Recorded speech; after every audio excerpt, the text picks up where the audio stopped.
Cung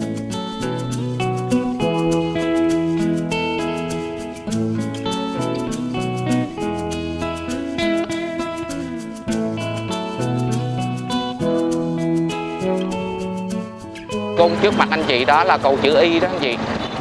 Cầu Nguyễn Văn Cừ song song với cầu chữ Y. Người ta dọn dẹp đi hết rồi anh chị. Thôi.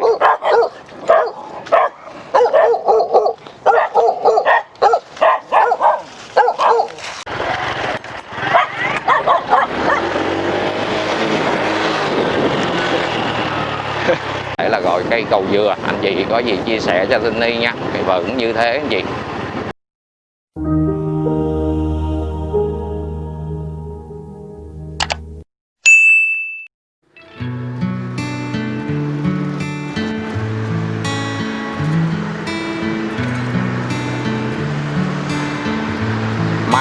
Mãi vô video nóng hổi vừa thổi vừa xem đi. Sunny Đòn xin chào anh chị và các bạn. Sunny đang đứng trên con đường Nguyễn Văn Cừ, xưa kia là con đường Cộng Hòa. Mé phải của anh chị đó là bờ tường của ngôi trường kỷ niệm, đó là con ngôi trường Phê Tú Ký, nay là trường chuyên Lê Hồng Phong. Thì Sunny hôm nay muốn mời anh chị đi vào một cái cù lao bị lãng quên sau khi thực hiện những cái xóm nhà sàn men cái dòng rạch Ông Lớn. Thì Sunny phát hiện vùng đất bị bỏ quên và Sunny sẽ cùng anh chị chúng ta sẽ đi vào cái vùng đất đó như thế nào và có những câu chuyện để Sunny cùng chia sẻ với anh chị. Rồi chúng ta cùng nhau đi nha anh chị ha. Trong quá trình đi thì chúng ta nhìn đường phố con đường Cộng Hòa Nguyễn Văn Cừ ngày hôm nay nó như thế nào. Rồi tới chợ Năng Si, Sunny đang đứng ở ngã 6 Cộng Hòa đó anh chị. Chúng ta sẽ đi thẳng tới chợ Năng Si qua một cây cầu Nguyễn Văn Cừ, cầu mới để tới cái vùng đất bị lãng quên. Để cho anh chị dễ dàng hình dung về cái vùng đất bị lãng quên này thì Sunny sẽ định vị trên bản đồ để anh chị dễ dàng hình dung trong cái đầu cái video clip này. Rồi chúng ta cùng nhau đi nha anh chị ha. Let's go.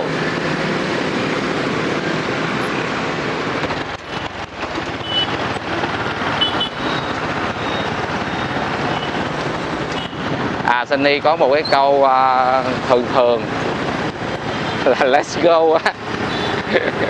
Khi mà đi làm việc về đó anh chị, thế là ship máy vi tính lại, turn off nó, dùng một cái câu let's go to the zoo.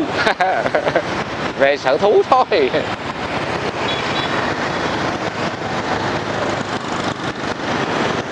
Đối với cái vùng đất này anh chị, sau khi năm 2008 chợ Năng Si bị giải tỏa thì người ta làm một cây cầu Nguyễn Văn Cừ để nối quận 5 bắc qua cái dòng kênh Bến Nghé để qua bên hướng quận 8 Dương Bá Trạc. Thì có một cái vôi đất nó bao bọc giống như cái mũi tàu anh chị. Nó bao bọc bởi dòng kênh Bến Nghé và dòng kênh Tẻ thuộc phường 1 quận 4, đó là cù lao Nguyễn Kiệu. Nó rất là nhỏ thôi. Thì cũng bị giải tỏa theo. Một số hộ dân thì họ có một số tiền đền bù, họ đi nơi khác để sinh sống. Nhưng có một số người vì điều kiện khó khăn nên họ vẫn bám trụ. Và từ 2008 đến bây giờ thì cũng 12-13 năm rồi. Mé phải là con đường Thành Thái An Dương Vương, Đại học Sư phạm đó anh chị. Bây giờ con đường Cộng Hòa Nguyễn Văn Cừ, cái lượng xe nó cũng đông đúc hơn xưa rất là nhiều. Đối với con đường Nguyễn Văn Cừ Cộng Hòa này thì Sunny thường đi bộ. Ngày xưa từ chợ Thái Bình đi bộ dọc tới Đại học Sư phạm học Anh văn. Trong những cái thập niên năm 90 có một cái giáo trình là Simline Elite có thể là những anh chị mà cùng thời với Sunny sẽ hiểu cái giáo trình đó.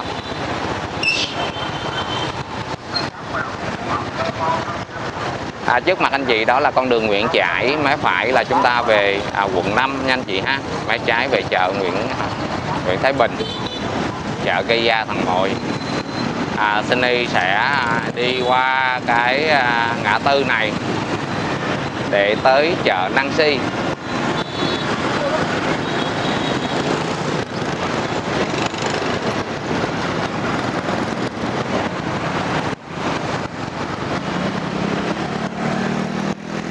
Hôm nay thì theo cái cho phép thì các dịch vụ như là bar, karaoke được mở lại anh chị. Mở lại. Khi mà Sunny đọc những cái tờ báo đó, những cái dịch vụ karaoke cầm cự 3-4 tháng nay rồi, bắt đầu đuối rồi anh chị. Nhưng mà cũng rất là may mắn khi mở lại như thế thì nhân viên cũng đỡ khổ.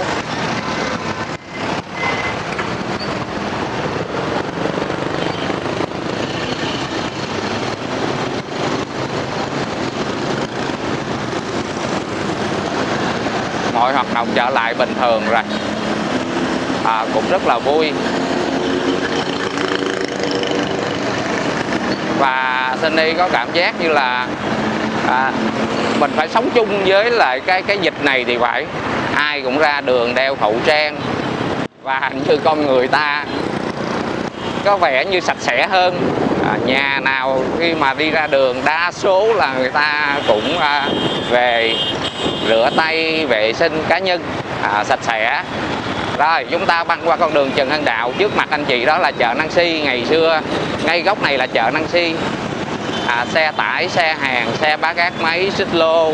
Rồi cái chợ Năng Si nó kéo dài tới cái dòng kênh Bến Nghé luôn anh chị ha. Trước mặt anh chị đó là cây cầu anh chị, cầu Nguyễn Văn Cừ, được xây dựng và khánh thành 2008. Và Sunny sẽ mời anh chị lăn bánh lên cái cầu Nguyễn Văn Cừ này để chúng ta cùng nhau khám phá vùng đất Cù Lao Nguyễn Kiệu, một vùng đất bị lãng quên. Và cũng rất là vui, Sunny làm một cái vài cái clip sớm nhà sàn thì phát hiện ra cái Cù Lao này nó cũng rất là nhỏ bé thôi, ngay góc ngã ba sông giao nhau giữa kênh Tàu Hủ, Bến Nghé và kênh Tẻ.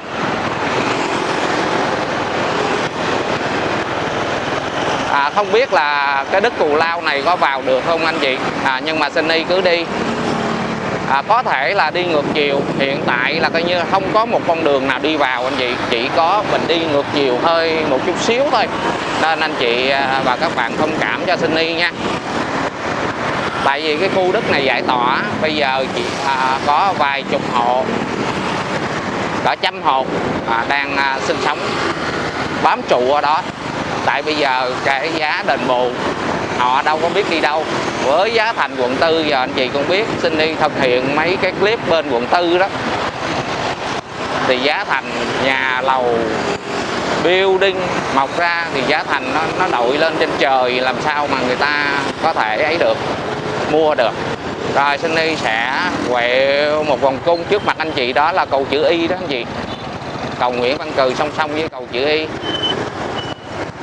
Chúng ta vòng một vòng để xuống bến Vân Đồn anh chị ha.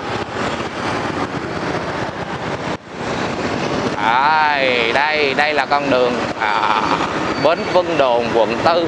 Những cái cảnh nhà sàn má dọc kênh Bến Nghé thì không còn nữa. Má phải là cái vùng đất Cù Lao Nguyễn Kiệu đó anh chị, nó rất là nhỏ bé thôi.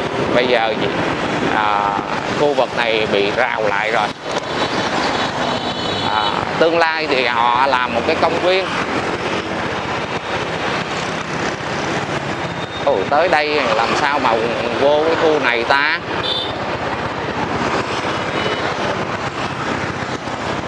Má trái là kênh Bến Nghé, còn má bên phải của Sunny đó là kênh Tẻ. Sunny chắc tới chỗ đây đi chậm lại, quẹo lại hơi ngược chiều tí nha anh chị ha. Anh chị cũng thông cảm, nếu đi thẳng thì chúng ta sẽ con đường bến Vân Đồn quận 4 đó. Rồi Sunny sẽ quẹo vào trong đây. Coi khu vực này là cái gì. Đây, mái trái là cái vùng đất Cù Lao Nguyễn Kiều, một vùng đất bị lãng quên, để một tí Sunny thấy cái hẻm nào đó Sunny sẽ quẹo vào, gửi anh chị một số cái hình ảnh để hình dung cuộc sống của Sài Gòn. Có cái này, có cái kia, đó cũng là một cái gì đó sắc màu cuộc sống. Ở đây là công viên rồi anh chị.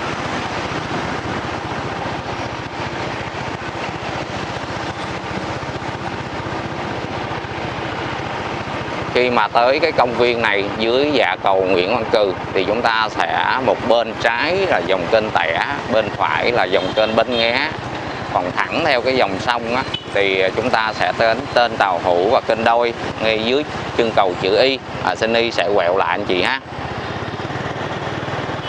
Quẹo lại đi vào bên trong coi.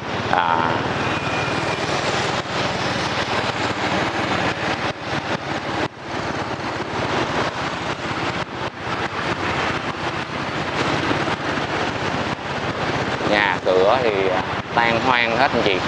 Bây giờ Sunny sẽ mời anh chị vào cái vùng đất Cù Lao nha. Nhà cửa tan hoang, te tưa, tơi tả hết nè, đập phá hết rồi.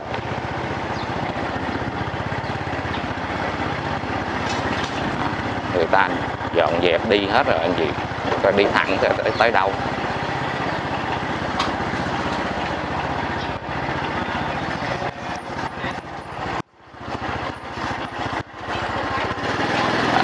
Cảm ơn.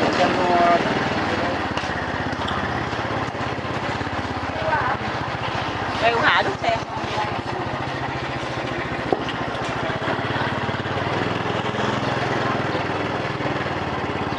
Đây nè.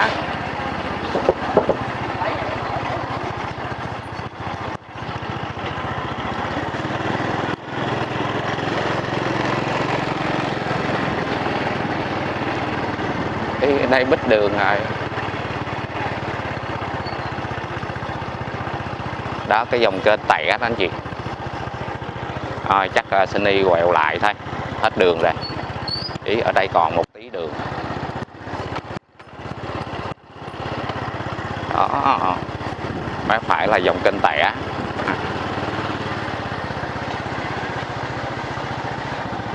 Người dân người ta sống tạm bợ. Bên này rào lại hết rồi. Đất Cù Lao đó. Không ngờ ở ngay quận 4 mà có cái đất Cù Lao này.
Thôi, chó.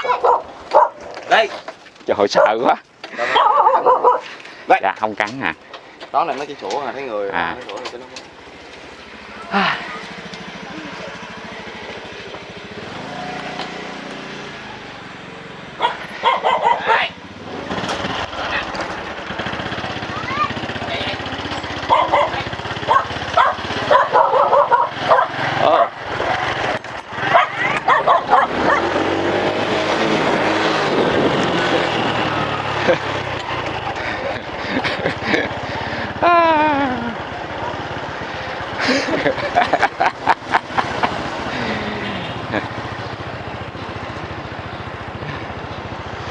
À. Đó. Nhà.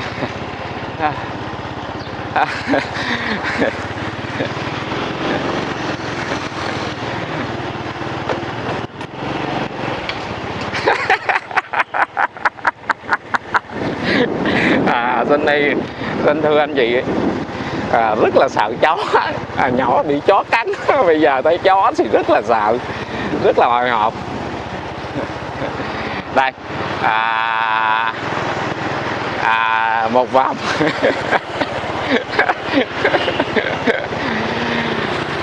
Để xin đi đứng đây nha anh chị ha. Đứng đây rồi rút máy ra đi gửi anh chị một vài cái hình ảnh. Bên này chó chó gì. Đây là cái dòng kênh Nguyễn Kiều, cái vùng đất mà Sunny mới đi nè anh chị.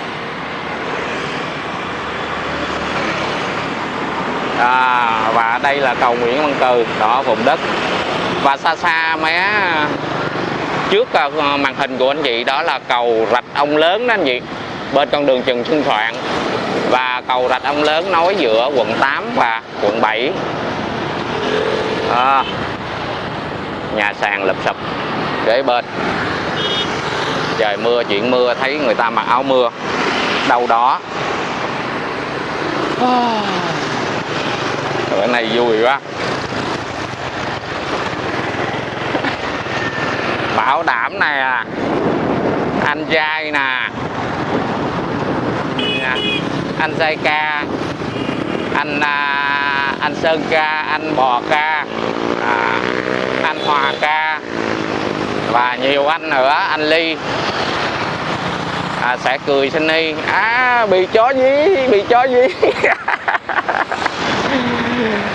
Đó, Sunny cũng rất là vui thực hiện một cái đoạn ngắn để anh chị thấy một cái cù lao Nguyễn Kiều bị bỏ quên ngay cái vùng đất quận 4.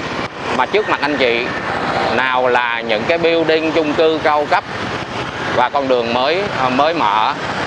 Thì khi mà nhìn những cái cảnh đó anh chị thì mình mới hiểu được cuộc sống của họ. Với cái giá tiền đền bù rất là thấp, nhưng mà bây giờ đất ở đây thì anh chị cũng biết nó rất là cao không thể tưởng tượng được. Để Sunny sẽ về tham khảo về giá 1 mét vuông ở đây là bao nhiêu. Tin Neo Plaza, đó là ở dưới có một cái mo rồi rạp hát rồi chung cư cao cấp. Sunny cũng sẽ đưa lên cái video này về cái giá phòng nó như thế nào để anh chị hình dung. Tôi muốn lắm chứ, muốn ở nhà cao cửa rộng, muốn có một cái nơi an cư lạc nghiệp. Nhưng mà bây giờ với cái giá như thế, với đồng tiền kiếm ra không có làm sao mà mua, thì đành phải bám trụ ở đó anh chị. Bám trụ ở đó. Khi mình đặt vào mình vào một người khác thì mình sẽ hiểu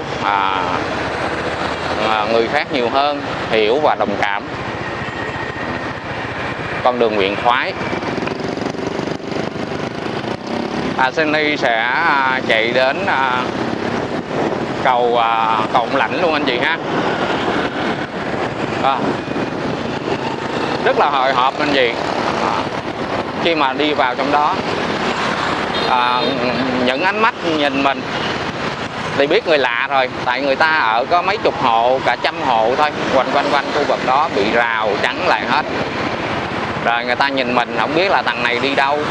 Rồi tiếng chó sủa, nguyên một đàn chó, rồi những con chó dí theo. Không đi cây cầu này, cây cầu dừa mới. Đây là cây cầu dừa cũ nè anh chị. Đi cái này để anh chị biết là cây cầu dừa cũ nó như thế nào. Có hàng dừa ngày xưa, hoặc là ngày xưa ở đây có bán dừa, những ghe dừa tấp vào đây buôn bán, nên là người ta có thể là gọi cây cầu dừa. Anh chị có gì chia sẻ cho Sunny nha. Và cũng như thế anh chị.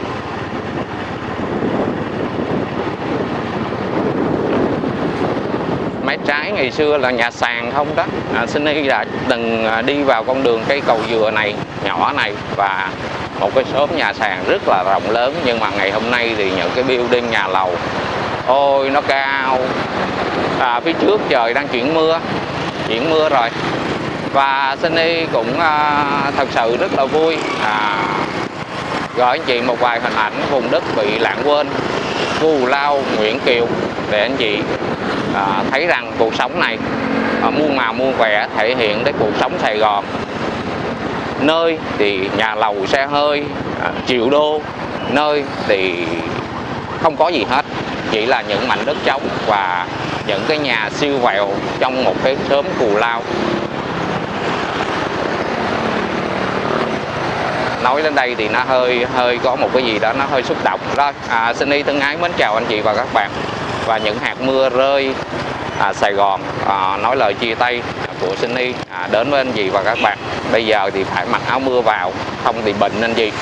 Rồi, bye bye anh chị nha. Nhân đây cũng kính chúc anh chị và các bạn có nhiều niềm vui và hạnh phúc trong cuộc sống. Thân ái chào tạm biệt. Trước mặt anh chị đó là Cầu Ông Lãnh, và Cầu Ông Lãnh cũng nói lời chia tay của Sunny đến với anh chị. Bye bye anh chị, hẹn gặp lại.